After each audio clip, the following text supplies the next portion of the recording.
ಎಲ್ಲರಿಗೂ ಜ್ಞಾನಾರಂಭ for education YouTube ಚಾನಲ್ಗೆ ಆತ್ಮೀಯ ಸ್ವಾಗತ. ಈ ಒಂದು ತರಗತಿಯಲ್ಲಿ ನಾವು ಈಗಾಗಲೇ 2012ರಿಂದ 23ರವರೆಗೆ ಕೆಸೆಟ್ ಪರೀಕ್ಷೆಯಲ್ಲಿ ಕೇಳಲಾದಂತಹ ಇನ್ಫಾರ್ಮೇಷನ್ ಅಂಡ್ ಕಮ್ಯುನಿಕೇಶನ್ ಟೆಕ್ನಾಲಜಿಯಲ್ಲಿ ಪ್ರಶ್ನೆಗಳಿಗೆ ಉತ್ತರವನ್ನು ನೀಡ್ತಾ ಇದ್ವಿ. ಸೊ ಅದರ ಭಾಗವಾಗಿ ಭಾಗ 1ರಲ್ಲಿ 2012, 2013, 2014ಕ್ಕೆ ಸಂಬಂಧಪಟ್ಟಂತಹ ಪ್ರಶ್ನೆಗಳಿಗೆ ಉತ್ತರವನ್ನು ನೀಡಿದ್ವಿ. ಅದರ ಮುಂದುವರಿದ ಭಾಗವಾಗಿ ಈ ಪಾರ್ಟ್ 2ರಲ್ಲಿ 2015 ಮತ್ತೆ 2016 ಮತ್ತೆ 2017ರಲ್ಲಿ ಇನ್ಫಾರ್ಮೇಷನ್ ಅಂಡ್ ಕಮ್ಯುನಿಕೇಶನ್ ಟೆಕ್ನಾಲಜಿ ಈ ಒಂದು ಯೂನಿಟ್ ಅಲ್ಲಿ ಯಾವೆಲ್ಲ ಪ್ರಶ್ನೆಗಳನ್ನ ಕೇಳಿದ್ದಾರೆ ಮತ್ತೆ ಅವುಗಳಿಗೆ ಉತ್ತರವನ್ನು ನೋಡೋಣ ಬನ್ನಿ. ಹಾಗಿದ್ರೆ ಮೊದಲನೇ ಪ್ರಶ್ನೆಯನ್ನು ನೋಡೋದಾದ್ರೆ ನಾವು ಇದರಲ್ಲಿ ಸಿಮ್ ಎಂದರೆ sim stands for option A subscriber integrated model, option B standard integrated model, option C subscriber identity model, option D standard identity model. ಇಲ್ಲಿ ಸಿಮ್ ಸ್ಟ್ಯಾಂಡ್ಸ್ ಫಾರ್ ಅಂತಂದ್ರೆ ಸಿಮ್ ಸಬ್ಸ್ಕ್ರೈಬರ್ ಐಡೆಂಟಿಟಿ ಮಾಡೆಲ್ ಇದು ಸರಿಯಾದ ಉತ್ತರ ಆಗುತ್ತೆ.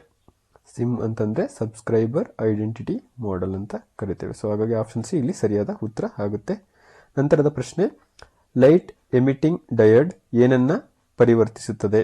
Light emitting diode converts option A ಬೆಳಕಿನ ಶಕ್ತಿಯನ್ನ ವಿದ್ಯುತ್ ಶಕ್ತಿಯನ್ನಾಗಿ, light energy into electrical energy, option B ವಿದ್ಯುತ್ ಶಕ್ತಿಯನ್ನ ಬೆಳಕಿನ ಶಕ್ತಿಯನ್ನಾಗಿ, electrical energy into light energy, option C ಉಷ್ಣ ಶಕ್ತಿಯನ್ನ ಬೆಳಕಿನ ಶಕ್ತಿಯನ್ನಾಗಿ, thermal energy into light energy, option D ಯಾಂತ್ರಿಕ ಶಕ್ತಿಯನ್ನ ವಿದ್ಯುತ್ ಶಕ್ತಿಯನ್ನಾಗಿ, mechanical energy into electrical energy. ಇಲ್ಲಿ ಸರಿಯಾದ ಉತ್ತರ ಯಾವ್ದಾಗುತ್ತೆ ಅಂತಂದ್ರೆ ಉಷ್ಣ ಶಕ್ತಿಯನ್ನ ಬೆಳಕಿನ ಶಕ್ತಿಯನ್ನಾಗಿಸುತ್ತದೆ. ಇದು ಎಲ್ಇಡಿ ಲೈಟ್ ಎಮಿಟಿಂಗ್ ಡಯೋಡ್ ಅನ್ನೋದು thermal energy into light energy.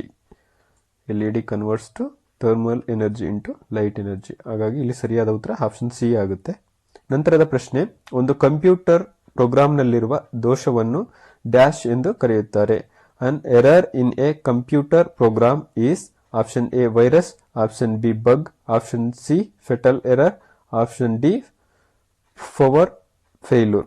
So ಇಲ್ಲಿ ಒಂದು ಕಂಪ್ಯೂಟರ್ ಪ್ರೋಗ್ರಾಮ್ ನಲ್ಲಿರುವಂತಹ ದೋಷವನ್ನ ಏನೆಂದು ಕರೆಯುತ್ತೇವೆ? An error into a computer program is option B bug. ಇಲ್ಲಿ ನಾವು ಒಂದು ಕಂಪ್ಯೂಟರ್ ಪ್ರೋಗ್ರಾಮ್ ನಲ್ಲಿರುವ ದೋಷವನ್ನು ನಾವೇನೆಂದು ಕರಿತೀವಿ ಅಂದ್ರೆ ಬಗ್ ಅಂತ ಕರಿತೀವಿ. ಸೊ ಹಾಗಾಗಿ ಆಪ್ಷನ್ ಬಿ ಇಲ್ಲಿ ಸರಿಯಾದ ಉತ್ತರ ಆಗುತ್ತೆ. ನಂತರದ ಪ್ರಶ್ನೆ, ಈ ಕೆಳಕಂಡದ್ದರಲ್ಲಿ ಸರ್ಚ್ ಇಂಜಿನ್ ಯಾವುದು? ಇಲ್ಲಿ 4 ಆಪ್ಷನ್ ಗಳನ್ನು ಕೊಟ್ಟಿದ್ದಾರೆ. ಇದರಲ್ಲಿ ಸರ್ಚ್ ಇಂಜಿನ್ ಯಾವುದು ಅಂತ ಕೇಳಿದ್ದಾರೆ. Which of the following is A search engine? Option A Facebook, option B YouTube, option C MSN, option D Windows. ಇಲ್ಲಿ ಸರ್ಚ್ ಇಂಜಿನ್ ಯಾವುದು ಅಂತಂದ್ರೆ MSN ಇದು ಸರ್ಚ್ ಇಂಜಿನ್ ಆಗಿದೆ. ಸೊ ಹಾಗಾಗಿ ಇಲ್ಲಿ ಆಪ್ಷನ್ ಸಿ ಸರಿಯಾದ ಉತ್ತರ ಆಗುತ್ತೆ. ಫೇಸ್ಬುಕ್, ಯೂಟ್ಯೂಬ್, ವಿಂಡೋಸ್ ಇದು ಸರ್ಚ್ ಇಂಜಿನ್ ಅಲ್ಲ. ಸೊ ಹಾಗಾಗಿ MSN ಸರ್ಚ್ ಇಂಜಿನ್ ಆಗುತ್ತೆ. ಯೂಟ್ಯೂಬ್ ಅಲ್ಲಿ ಸರ್ಚ್ ಮಾಡಬಹುದು, ಬಟ್ ಅದು ಕಂಪ್ಲೀಟ್ ಸರ್ಚ್ ಇಂಜಿನ್ ಅಲ್ಲ. ಸೊ ಫೇಸ್ಬುಕ್ ಕೂಡ ಅದೇ ತರನೇ, ಬಟ್ ಇಲ್ಲಿ ವಿಂಡೋಸ್ ಇದು ಬಂದು ಆಪರೇಟಿಂಗ್ ಸಿಸ್ಟಮ್ ಆಗುತ್ತೆ. ಸೊ ಹಾಗಾಗಿ MSN ಇದು ಬಂದು ಸರ್ಚ್ ಇಂಜಿನ್ ಅಲ್ಲಿ ಬರುತ್ತೆ.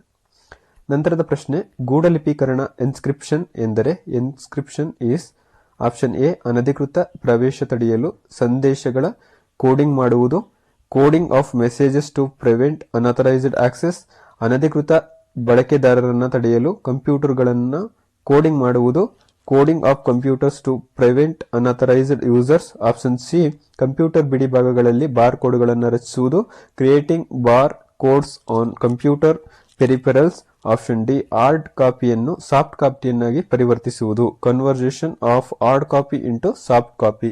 ಇಲ್ಲಿ 35ನೇ ಪ್ರಶ್ನೆಗೆ ಉತ್ತರ ಯಾವ್ದಾಗುತ್ತೆ ಅಂತಂದ್ರೆ ಅನಧಿಕೃತ ಪ್ರವೇಶವನ್ನ ತಡೆಯಲು ಸಂದೇಶಗಳನ್ನ ಕೋಡಿಂಗ್ ಮಾಡುವುದು, A coding of messages to prevent unauthorized access. So ಇಲ್ಲಿ ಎಲ್ಲರಿಗೂ ಕೂಡ ಇದು ಆಕ್ಸೆಸ್ ಆಗಿ ಸಿಗೋದಿಲ್ಲ. ಇಲ್ಲಿ ಇನ್ಸ್ಕ್ರಿಪ್ಷನ್ ಮಾಡೋದ್ರಿಂದ, ಗೂಢಲಿಪೀಕರಣ ಮಾಡೋದ್ರಿಂದ ಅನಧಿಕೃತ ಪ್ರವೇಶವನ್ನು ತಡೆಯಲು ಸಂದೇಶಗಳನ್ನ ಕೋಡಿಂಗ್ ಮಾಡೋದು. ಸೊ ಕೋಡಿಂಗ್ ಮಾಡೋದ್ರ ಮುಖಾಂತರ ಸೊ ಅದು ಯಾರಿಗೆ ತಲುಪಬೇಕು ಅವ್ರಿಗೆ ಮಾತ್ರ ಅಲ್ಲಿ ಆ ಸಂದೇಶ ರವಾನೆಯಾಗುತ್ತೆ. ಸೊ ಅಲ್ಲಿ ಎಲ್ಲರಿಗೂ ಆ ಸಂದೇಶ ರವಾನೆ ಆದ್ರೂ ಕೂಡ ಅದನ್ನು ಓಪನ್ ಮಾಡಲಿಕ್ಕೆ ಬರೋದಿಲ್ಲ. ಸೊ ಅದು ಇನ್ಸ್ಕ್ರಿಪ್ಷನ್ ಆಗುತ್ತೆ. ಸೊ ಇಲ್ಲಿ ಹಾಗಾಗಿ ಸರಿಯಾದ ಉತ್ತರ ಯಾವ್ದಾಗುತ್ತೆ ಅಂದ್ರೆ ಆಪ್ಷನ್ ಎ ಸರಿಯಾದ ಉತ್ತರ ಆಗುತ್ತೆ, ಗೂಢಲಿಪೀಕರಣ. ನಂತರದ ಪ್ರಶ್ನೆ, ಡಿಜಿಟಲ್ ಸಹಿ ಎಂದರೆ? Digital signature means option A ಒಬ್ಬ ವ್ಯಕ್ತಿಯ ವಿಶಿಷ್ಟ ಭೌತಿಕ ಲಕ್ಷಣ ಅಳೆಯುವ ಒಂದು digital code, a digital code that measures the unique physical trait of an individual, option B ಸಂದೇಶದ ವಿಷಯ ಮತ್ತು ಕಳುಹಿಸುವವರನ್ನ ವಿಶಿಷ್ಟವಾಗಿ ಗುರುತಿಸಬಲ್ಲ ಒಂದು digital code, a digital code that uniquely identifies the content of the message and the sender. Option C ವಿಶಿಷ್ಟ ಗುರುತಿಗಾಗಿ ಕಂಪ್ಯೂಟರ್ಗೆ ಅಳವಡಿಸುವ ಒಂದು ಲಾಂಛನ. A logo on to computer system for unique identification. Option D ಒಂದು ವಿಶಿಷ್ಟ ಕಂಪ್ಯೂಟರ್ಗೆ ಲಾಗಿನ್ ಮಾಡಲು ಬಳಸುವಂತಹ ಬಹುಸ್ತರದ ಗುಪ್ತ ಪದ. A multi level password use to login to unique computer. ಇಲ್ಲಿ ಡಿಜಿಟಲ್ ಸಹಿ ಅಂತಂತಂದ್ರೆ ಸರಿಯಾದ ಉತ್ತರ ಯಾವ್ದಾಗುತ್ತೆ ಅಂದ್ರೆ ಸಂದೇಶದ ವಿಷಯ ಮತ್ತು ಕಳುಹಿಸುವವರನ್ನು ವಿಶಿಷ್ಟವಾಗಿ ಗುರುತಿಸಬಲ್ಲ ಒಂದು ಡಿಜಿಟಲ್ ಕೋಡ್ ಆಗಿರುತ್ತದೆ. ಸೊ ಹಾಗಾಗಿ digital signature means a digital code that uniquely identifies the content of the message and the sender. ಇದು ಆಪ್ಷನ್ ಬಿ ಸರಿಯಾದ ಉತ್ತರ ಆಗುತ್ತೆ. ನಂತರ 2016ರ ಇನ್ಫಾರ್ಮೇಶನ್ ಕಮ್ಯುನಿಕೇಶನ್ ಟೆಕ್ನಾಲಜಿಗೆ ಸಂಬಂಧಪಟ್ಟಂತಹ ಪ್ರಶ್ನೆ ಪತ್ರಿಕೆಯ ಪ್ರಶ್ನೆಯನ್ನು ನೋಡೋಣ. ಇಲ್ಲಿ ವಾಸ್ತವಿಕ ಸಮಯದಲ್ಲಿ ನಿಯಮದಂತೆ ಅರಿತು ಮತ್ತು ಪ್ರತಿಕ್ರಿಯಿಸುವ ಕಾರ್ಯಕಾರಿ ಪದ್ಧತಿಯ ಹೆಸರೇನು? What is the name of the operating system that reads and reacts in terms of actual time? ಇಲ್ಲಿ ಆಪ್ಷನ್ ಎ ಸಮೂಹ ಪದ್ಧತಿ, ಬ್ಯಾಚ್ ಸಿಸ್ಟಮ್. ಆಪ್ಷನ್ ಬಿ ಚುರುಕು ಪ್ರತಿಕ್ರಿಯೆಯ ಪದ್ಧತಿ, quick response system. Option C ವಾಸ್ತವಿಕ ಸಮಯ ಪದ್ಧತಿ, real time systems. Option D ಸಮಯ ಹಂಚಿಕೆ ಪದ್ಧತಿ, ಟೈಮ್ ಶೇರಿಂಗ್ ಸಿಸ್ಟಮ್. ಇಲ್ಲಿ ಸರಿಯಾದ ಉತ್ತರ ಯಾವ್ದಾಗುತ್ತೆ ಅಂತಂದ್ರೆ ಆಪ್ಷನ್ ಸಿ ವಾಸ್ತವಿಕ ಸಮಯ ಪದ್ಧತಿ. ಅಂದ್ರೆ ವಾಸ್ತವಿಕ ಸಮಯದಲ್ಲಿ ನಿಯಮದಂತೆ ಅರಿತು ಮತ್ತು ಪ್ರತಿಕ್ರಿಯಿಸುವಂತಹ ಕಾರ್ಯಕಾರಿ ಪದ್ಧತಿ. ಸೊ ಇಲ್ಲಿ operating system that reads and reacts in terms of actual time. So ಹಾಗಾಗಿ ಇಲ್ಲಿ ಆಕ್ಚುಯಲ್ ಟೈಮ್ ಇರೋದ್ರಿಂದ ರಿಯಲ್ ಟೈಮ್ ಸಿಸ್ಟಮ್ ಇದು ಸರಿಯಾದ ಉತ್ತರ ಆಪ್ಷನ್ ಸಿ ಆಗುತ್ತೆ. ನಂತರದ ಪ್ರಶ್ನೆ, ಕಂಪೈಲರ್ ಮತ್ತು ಅಸೆಂಬ್ಲರ್ಗಳ ಇನ್ಪುಟ್ ಕೋಡ್ ಅನ್ನು ಹೀಗೆಂದು ಕರೆಯುತ್ತಾರೆ. The input code of the compiler and assembler is called object code. Option B source code. Option C machine code. Option D compiler code. ಇಲ್ಲಿ ಸರಿಯಾದ ಉತ್ತರ ಯಾವ್ದಾಗುತ್ತೆ ಅಂತಂದ್ರೆ ಸೋರ್ಸ್ ಕೋಡ್ ಇಲ್ಲಿ ಸರಿಯಾದ ಉತ್ತರ ಆಗುತ್ತೆ. ಕಂಪೈಲರ್ ಮತ್ತು ಅಸೆಂಬ್ಲರ್ಗಳ ಇನ್ಪುಟ್ ಕೋಡ್ ಅನ್ನು ನಾವು ಸೋರ್ಸ್ ಕೋಡ್ ಅಂತ ಕರಿತೇವೆ. The input code of the compiler and assembler is called source code. ಇಲ್ಲಿ ಸರಿಯಾದ ಉತ್ತರ ಆಪ್ಷನ್ ಬಿ ಆಗುತ್ತೆ. ನಂತರದ ಪ್ರಶ್ನೆ, ಸಿಸ್ಟಮ್ಸ್ ಡೆವಲಪ್ಮೆಂಟ್ ಲೈಫ್ ಸೈಕಲ್ ನ ಮೊದಲ ಹಂತವು. The first step in systems development life cycle is analysis. Option C database design. Option C system design. Option D preliminary investigation. So ಹಾಗಾಗಿ ಇಲ್ಲಿ ಸರಿಯಾದ ಉತ್ತರ ಯಾವ್ದಾಗುತ್ತೆ ಅಂತಂದ್ರೆ ಸಿಸ್ಟಮ್ ಡೆವಲಪ್ಮೆಂಟ್ ನ ಲೈಫ್ ಸೈಕಲ್ ನ ಮೊದಲ ಹಂತ ಯಾವ್ದಾಗುತ್ತೆ ಅಂದ್ರೆ ಪ್ರಿಲಿಮಿನರಿ ಇನ್ವೆಸ್ಟಿಗೇಷನ್, ಪ್ರಾಥಮಿಕ ತಪಾಸಣೆ. ಇಲ್ಲಿ ಸರಿಯಾದ ಉತ್ತರ ಆಪ್ಷನ್ ಡಿ ಪ್ರಿಲಿಮಿನರಿ ಇನ್ವೆಸ್ಟಿಗೇಷನ್ ಸರಿಯಾದ ಉತ್ತರ ಆಗುತ್ತೆ. ನಂತರದ ಪ್ರಶ್ನೆ, ಕೆಳಗಿನ ಗುಂಪಿನಲ್ಲಿ ವಿಲಕ್ಷಣ ಪದವನ್ನು ಗುರುತಿಸಿ. Identify the odd term amongst the following group. ಇಲ್ಲಿ ಆಪ್ಷನ್ ಎ ಮೈಕ್ರೋವೇವ್, ಮೈಕ್ರೋ ತರಂಗ. ಆಪ್ಷನ್ ಬಿ ದ್ವಿತೀತಂತು, ಆಪ್ಟಿಕಲ್ ಫೈಬರ್. ಆಪ್ಷನ್ ಸಿ ಸಹಾಕ್ಷ ತಂತು, coaxial cable. Option D ತಿರುಚಿದ ಜೊತೆ ತಂತಿಗಳು, ಟ್ವಿಸ್ಟೆಡ್ ಪೇರ್ ವೈರ್. ಇಲ್ಲಿ ಗುಂಪಿಗೆ ಸೇರದ ವಿಲಕ್ಷಣ ಪದ ಯಾವುದು ಅಂತಂದ್ರೆ ಆಪ್ಷನ್ ಎ ಮೈಕ್ರೋವೇವ್ಸ್, ಮೈಕ್ರೋ ತರಂಗ ಇದು ಗುಂಪಿಗೆ ಸೇರದ ಪದ ಆಗುತ್ತೆ. ಸೊ ಇಲ್ಲಿ ಆಪ್ಟಿಕಲ್ ಫೈಬರ್ ಆಗಿರ್ಬೋದು, ಕೋಆಕ್ಸಿಕಲ್ ಕೇಬಲ್ ಆಗಿರ್ಬೋದು, ಟ್ವಿಸ್ಟೆಡ್ ಪೇರ್ ಆಗಿರ್ಬೋದು, ಇವೆಲ್ಲ ನೆಟ್ವರ್ಕ್ ಅಲ್ಲಿ ಬರುವಂತಹ ಕೇಬಲ್ಸ್ ಗಳಾಗಿರುತ್ತೆ. ಸೊ ಮೈಕ್ರೋವೇವ್ಸ್ ಇಲ್ಲಿ ಬರೋದಿಲ್ಲ. ಸೊ ಹಾಗಾಗಿ ಇಲ್ಲಿ ಇದೊಂದು ವಿಲಕ್ಷಣ ಪದ ಆಗಿರುತ್ತೆ. So odd term amongst the following group ಅಲ್ಲಿ ಆಪ್ಷನ್ ಎ ಮೈಕ್ರೋವೇವ್ಸ್ ಸರಿಯಾದ ಉತ್ತರ ಆಗುತ್ತೆ. ನಂತರದ ಪ್ರಶ್ನೆ, FDDI ಒಂದು. FDDI is a option A ಉಂಗುರ ಜಾಲಬಂಧ, ರಿಂಗ್ ನೆಟ್ವರ್ಕ್. ಆಪ್ಷನ್ ಬಿ ನಕ್ಷತ್ರ ಜಾಲಬಂಧ, ಸ್ಟಾರ್ ನೆಟ್ವರ್ಕ್. ಆಪ್ಷನ್ ಸಿ ಜಾಲರಿ ಜಾಲಬಂಧ, mesh network. Option D bus ಜಾಲಬಂಧ, ಬಸ್ ನೆಟ್ವರ್ಕ್. ಇಲ್ಲಿ FDDI ಇದೇನಾಗಿದೆ ಅಂತಂದ್ರೆ ಉಂಗುರ ಜಾಲಬಂಧ ರಿಂಗ್ ನೆಟ್ವರ್ಕ್ ಆಗಿದೆ. ಇದು ರಿಂಗ್ ನೆಟ್ವರ್ಕ್ ಆಗಿದೆ. ಸೊ ಇಲ್ಲಿ FDDI ನ ಫುಲ್ ಫಾರ್ಮ್ ಏನು ಅಂತಂದ್ರೆ fibre distributed data interface. Fibre distributed data interface ಇದು ಫೈಬರ್ ಆಪ್ಟಿಕಲ್ ಕೇಬಲ್ಸ್ ನ ಟ್ರಾನ್ಸ್ಮಿಟೆಡ್ ಡೇಟಾ ಆಗಿರುತ್ತೆ. ಇದನ್ನ ಲ್ಯಾನ್ ನಲ್ಲಿ ಯೂಸ್ ಮಾಡ್ತಾರೆ. So fibre distributed data interface ಇದು FDDI ನ ಫುಲ್ ಫಾರ್ಮ್ ಆಗಿರುತ್ತೆ. ಸೊ ಹಾಗಾಗಿ ಇದು FDDI ಇದೊಂದು ಉಂಗುರ ಜಾಲಬಂಧ ನೆಟ್ವರ್ಕ್ ಆಗಿರುತ್ತೆ. ಸೊ ಹಾಗಾಗಿ ಆಪ್ಷನ್ ಎ ಸರಿಯಾದ ಉತ್ತರ. ನಂತರದ ಪ್ರಶ್ನೆ, ಇದು ತುದಿಯಿಂದ ತುದಿಗೆ ಅಂಕೀಯ ಅಥವಾ ಡಿಜಿಟಲ್ ಸಂಪರ್ಕವನ್ನು ಎಲ್ಲ ಧ್ವನಿಗೆ ದತ್ತಾಂಶಕ್ಕೆ ಯಥಾಪ್ರತಿಗೆ ಟೆಲಿಮೆಟ್ರಿ ಮತ್ತು ವಿಡಿಯೋ ಅಪ್ಲಿಕೇಶನ್ಗಳಿಗೆ ಒದಗಿಸುತ್ತದೆ. This will provide end-to-end digital connection for all voice, digitalized data, facsimile, telemetry and video application. So ಇಲ್ಲಿ option A PSTN, option B ISDN, option C SNA, option D CCITT. ಇಲ್ಲಿ ಇದು ತುದಿಯಿಂದ ತುದಿಗೆ ಅಂಕೀಯ ಸಂಪರ್ಕವನ್ನು ಎಲ್ಲಾ ಧ್ವನಿಗೆ, ದತ್ತಾಂಶಕ್ಕೆ, ಯಥಾಪ್ರತಿಗೆ, ಟೆಲಿಮೆಟ್ರಿ ಮತ್ತು ವಿಡಿಯೋ ಅಪ್ಲಿಕೇಶನ್ಗಳಿಗೆ ಒದಗಿಸುತ್ತದೆ. ಸೊ ಇಲ್ಲಿ ಇದಕ್ಕೆ ಸರಿಯಾದ ಉತ್ತರ ಯಾವುದಾಗುತ್ತೆ ಅಂತಂದ್ರೆ ಆಪ್ಷನ್ ಬಿ ISDN ಇದು ಸರಿಯಾದ ಉತ್ತರ ಆಗುತ್ತೆ. ಸೊ ಇಲ್ಲಿ ISDN ನ ಫುಲ್ ಫಾರ್ಮ್ ನ ನೋಡೋದಾದ್ರೆ ಇಂಟಿಗ್ರೇಟೆಡ್ ಸರ್ವಿಸಸ್ ಡಿಜಿಟಲ್ ನೆಟ್ವರ್ಕ್ ಅಂತೇಳಿ ಕರಿತೇವೆ. ಸೊ ISDN ನ full form integrated services digital network.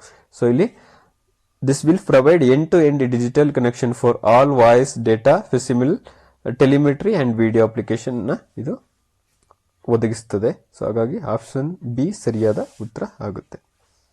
ಇದಿಷ್ಟು 2014ಕ್ಕೆ ಸಂಬಂಧಪಟ್ಟಂತ ಪ್ರಶ್ನೆ ಪತ್ರಿಕೆಯಾಗಿತ್ತು. 2017ರ ಪ್ರಶ್ನೆ ಪತ್ರಿಕೆಯ ಪ್ರಶ್ನೆಗಳನ್ನು ನೋಡೋಣ. ಮೊದಲನೇ ಪ್ರಶ್ನೆ, PDF ಸಂಕ್ಷೇಪಣವು PDF is an abbreviation for option A portable directory file, ಒಯ್ಯಬಹುದಾದ ಕೋಶ file. Option B portable document file, ಒಯ್ಯಬಹುದಾದ document file. Option C portable deleted file, ಒಯ್ಯಬಹುದಾದ ಅಳಿಸಲಾದ file. Option D portable domain file. ಇಲ್ಲಿ PDF ನ abbreviation portable directory file, option B portable document file, option C portable deleted file, option D portable domain file. ಇಲ್ಲಿ option B ಏನಿದೆ ಇದು ಹತ್ರ ಆಗುವಂತ answer. ಇಲ್ಲಿ ಏನಾಗಿದೆ, ಫೈಲ್ ಬದಲಿಗೆ ಇಲ್ಲಿ ಫಾರ್ಮೆಟ್ ಬರಬೇಕಾಗಿತ್ತು, ಹಾಗಾಗಿ ಇಲ್ಲಿ ಆಪ್ಷನ್ ರಾಂಗ್ ಇದೆ. ಸೊ ಇಲ್ಲಿ ಒಂದು ಕ್ವಶನ್ಗೆ ಇಲ್ಲಿ ಗ್ರೇಸ್ ಮಾರ್ಕ್ಸ್ ಅನ್ನು ಕೊಟ್ಟಿದ್ದಾರೆ. PDF ನ ಅಬ್ರಿವೇಷನ್ಸ್ ಒಂದು ಪೋರ್ಟೇಬಲ್ ಡಾಕ್ಯುಮೆಂಟ್ ಫಾರ್ಮೆಟ್ ಆಗುತ್ತೆ. ಸೊ ಹಾಗಾಗಿ ಇದು ಸರಿಯಾದ ಉತ್ತರ ಆಗುತ್ತೆ. ಬಟ್ ಇಲ್ಲಿ ಇದಕ್ಕೆ ಈ ಒಂದು ಪರೀಕ್ಷೆಯಲ್ಲಿ ಗ್ರೇಸ್ ಅಂಕ ಸಿಕ್ಕಿತ್ತು. ಇಲ್ಲಿ ಆಪ್ಷನ್ಸ್ ಕರೆಕ್ಟ್ ಇಲ್ಲದೆ ಇರೋದ್ರಿಂದ ನಂತರದ ಪ್ರಶ್ನೆಯನ್ನು ನೋಡೋಣ. 4GB ಇದಕ್ಕೆ ಸಮನಾಗಿರುತ್ತದೆ. 4GB is equal to option A 232 megabyte, option B 230 bytes, option C 232 bytes, option D 210 terabytes. 4GB is equal to 4GB option C ಏನಾಗಿದೆ ಸರಿಯಾದ ಉತ್ತರ ಆಗುತ್ತೆ. ಇಲ್ಲಿ 232 bytesಗೆ ಇದು ಸಮನಾಗಿರುತ್ತದೆ. ಹಾಗಾಗಿ ಆಪ್ಷನ್ ಸಿ ಸರಿಯಾದ ಉತ್ತರ ಆಗುತ್ತೆ. ನಂತರದ ಪ್ರಶ್ನೆ, VoIP ಎಂದರೆ VoIP means option A voice over internet protocol, internet ನಲ್ಲಿ ಧ್ವನಿಯನ್ನು ವಿನಿಮಯ ಮಾಡುವಂತಹ protocol. Option B voice and intranet procedure, intranet ನಲ್ಲಿ ಧ್ವನಿಯ ವಿಧಾನ. Option C voiced offer internet procedure, ರದ್ದಾದ ಪ್ರಸ್ತಾಪ ಇಂಟರ್ನೆಟ್ ವಿಧಾನ. Option D valid offer in program, ಮಾನ್ಯ ಪ್ರಸ್ತಾಪವು ಕಾರ್ಯಕ್ರಮಗಳಲ್ಲಿ. ಸೊ ಇಲ್ಲಿ VoIP ಇದರ ಅರ್ಥ ಅಥವಾ VoIP ಅಂತಂದ್ರೆ ಏನು ಅಂತ ಕೊಟ್ಟಿದ್ದಾರೆ. ಸೊ ಇಲ್ಲಿ VoIP ಅಂತಂದ್ರೆ voice over internet protocol. Option A ಸರಿಯಾದ ಉತ್ತರ ಆಗುತ್ತೆ. ಸೊ ಇಲ್ಲಿ ವಾಯ್ಸ್ ಓವರ್ ಇಂಟರ್ನೆಟ್ ಪ್ರೋಟೋಕಾಲ್ ಇಲ್ಲಿ ಸರಿಯಾದ ಉತ್ತರ ಆಗುತ್ತೆ. ನಂತರದ ಪ್ರಶ್ನೆ, DNS ಎಂದರೆ DNS means option A debug number system, debug ಸಂಖ್ಯಾ ವ್ಯವಸ್ಥೆ. Option B domain natural system, domain ನೈಸರ್ಗಿಕ ವ್ಯವಸ್ಥೆ. Option C debugging name system, debug ಹೆಸರು ವ್ಯವಸ್ಥೆ. Option D domain name system, domain ಹೆಸರು ವ್ಯವಸ್ಥೆ. ಸೊ DNS ಅಂದ್ರೆ ಡೊಮೈನ್ ನೇಮ್ ಸಿಸ್ಟಮ್. ಸೊ ಇಲ್ಲಿ ಆಪ್ಷನ್ ಡಿ ಸರಿಯಾದ ಉತ್ತರ ಆಗುತ್ತೆ. ಡೊಮೈನ್ ನೇಮ್ ಸಿಸ್ಟಮ್ ಏನಿದೆ ಇದು DNS ನ ಅರ್ಥ ಆಗುತ್ತೆ. ಸೊ ವಿಸ್ತೃತ ರೂಪ ಅಂತ ಹೇಳ್ಬೋದು ಡೊಮೈನ್ ನೇಮ್ ಸಿಸ್ಟಮ್. ನಂತರದ ಪ್ರಶ್ನೆ, ಈ ಕೆಳಗಿನವುಗಳಲ್ಲಿ ಯಾವುದು ಸರಿ? Which of the following is correct? ಇಲ್ಲಿ ಆಪ್ಷನ್ ಎ ಅಲ್ಲಿ ಏನು ಕೊಟ್ಟಿದ್ದಾರೆ, ಇಲ್ಲಿ ಡೆಸಿಮಲ್ ಇಂದ ಬಂದು ಎಕ್ಸಾ ಡೆಸಿಮಲ್ ಗೆ ಕನ್ವರ್ಸೇಷನ್ ಮಾಡಕ್ಕೆ ಕೊಟ್ಟಿದ್ದಾರೆ. ಆಪ್ಷನ್ ಬಿ ಅಲ್ಲಿ ಡೆಸಿಮಲ್ ಟು ಆಕ್ಟಲ್ ಕೊಟ್ಟಿದ್ದಾರೆ. ಸೊ ಆಪ್ಷನ್ ಸಿ ಅಲ್ಲಿ ಡೆಸಿಮಲ್ ಇಂದ ಬೈನರಿ ಕೊಟ್ಟಿದ್ದಾರೆ ಕನ್ವರ್ಸೇಷನ್. ಆಪ್ಷನ್ ಡಿ ಅಲ್ಲಿ ಡೆಸಿಮಲ್ ಟು ಬೈನರಿ ಕೊಟ್ಟಿದ್ದಾರೆ. ಸೊ ಇಲ್ಲಿ ನಾವೇನ್ ಮಾಡಬೇಕಾಗುತ್ತೆ, ಇಲ್ಲಿ ಇದನ್ನ ಕನ್ವರ್ಸೇಷನ್ ಮಾಡಬೇಕಾಗುತ್ತೆ. ಸೊ ಇಲ್ಲಿ ಏನಂತಂದ್ರೆ ಡೆಸಿಮಲ್ ಇಂದ ಬೈನರಿಗೆ ಕನ್ವರ್ಷನ್ ಮಾಡಬೇಕಾಗುತ್ತೆ. ಸೊ ಇಲ್ಲಿ ಏನು ಕೊಟ್ಟಿದ್ದಾರೆ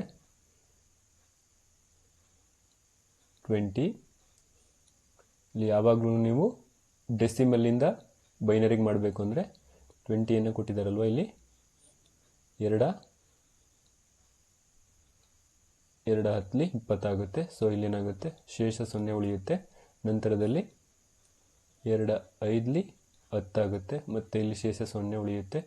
ಮತ್ತು 2 2 4 ಆಗುತ್ತೆ. ಇಲ್ಲಿ ಶೇಷ ಏನಾಗುತ್ತೆ, 1 ಉಳಿಯುತ್ತೆ. ಇಲ್ಲಿ ನಂತರದಲ್ಲಿ 2 1 2 ಆಗುತ್ತೆ. ಸೊ ಇಲ್ಲಿ ಶೇಷ 0 ಉಳಿಯುತ್ತೆ. ಸೊ ಇವಾಗ ಏನಾಗುತ್ತೆ, ಇಲ್ಲಿ 1 0 1 0 0. ಸೊ ಇದೇನಾಗುತ್ತೆ, ಡೆಸಿಮಲ್ಲಿಂದ ಬೈನರಿಗೆ ಕನ್ವರ್ಷನ್ ಮಾಡಿದಾಗ ಇದು ಸರಿಯಾಗುತ್ತೆ. ಸೊ ಇದು ಯಾವ ಆಪ್ಷನಲ್ಲಿದೆ ಅಂತ ನೀವು ಇಲ್ಲಿ ನೋಡೋದಾದರೆ ಇಲ್ಲಿ ಆಪ್ಷನ್ ಸಿ ನೋಡ್ಬೋದು ನೀವು. ಇಲ್ಲಿ ಇದು ಸರಿಯಾದ ಉತ್ತರ ಆಗುತ್ತೆ. 20 to 20 the decimal to binary conversion ಏನಾಗುತ್ತೆ ಅಂದರೆ 10100. ಇದು ಸರಿಯಾದ ಉತ್ತರ ಆಪ್ಷನ್ ಸಿ ಆಗುತ್ತೆ. ನಂತರದ ಪ್ರಶ್ನೆ, ಕೊನೆಯ ಪ್ರಶ್ನೆ. ಫೈರ್ವಾಲ್ ಎಂದರೆ ಆಪ್ಷನ್ ಎ ಗಣಕಯಂತ್ರ ಮತ್ತು ಇಂಟರ್ನೆಟ್ ನಡುವೆ ಇರುವಂತಹ ಒಂದು ಸಾಫ್ಟ್ವೇರ್ ಪ್ರೋಗ್ರಾಮ್ ಅಥವಾ ತಂತ್ರಾಂಶ. A software program or a piece of hardware between computer and internet connection. Option B printer ಮತ್ತು ಮೆಮೊರಿ ಚಿಪ್ ನಡುವೆ ಇರುವಂತಹ ಒಂದು software program. A software program between printer and memory chip. Option C ಗೋಡೆಯ ಮೇಲೆ ಬೆಂಕಿಯನ್ನು ರಚಿಸುವುದು. A device to create fire on the wall. Option D virus. So ಇಲ್ಲಿ ಸರಿಯಾದ ಉತ್ತರ ಯಾವುದಾಗುತ್ತೆ ಅಂದರೆ ಫೈರ್ವಾಲ್ ಮೀನ್ಸ್ ಗಣಕಯಂತ್ರ ಮತ್ತು ಇಂಟರ್ನೆಟ್ ನಡುವೆ ಇರುವಂತಹ ಒಂದು ಸಾಫ್ಟ್ವೇರ್ ಪ್ರೋಗ್ರಾಮ್ಗೆ ಅಥವಾ ತಂತ್ರಾಂಶಕ್ಕೆ ನಾವು ಏನಂತ ಕರಿತೀವಿ ಅಂದರೆ ಫೈರ್ವಾಲ್ ಅಂತೇಳಿ ಕರಿತೇವೆ. ಸೊ ಹಾಗಾಗಿ ಇದು ಸರಿಯಾದ ಉತ್ತರ ಆಪ್ಷನ್ ಎ ಆಗುತ್ತೆ. Firewall means a software program or a piece of hardware between computer and internet connection. So ಇವಿಷ್ಟು ಕೂಡ 2017ರಲ್ಲಿ ನಡೆದಂತಹ ಕೆಸೆಟ್ ಪ್ರಶ್ನೆ ಪತ್ರಿಕೆಯ ಉತ್ತರಗಳಾಗಿತ್ತು.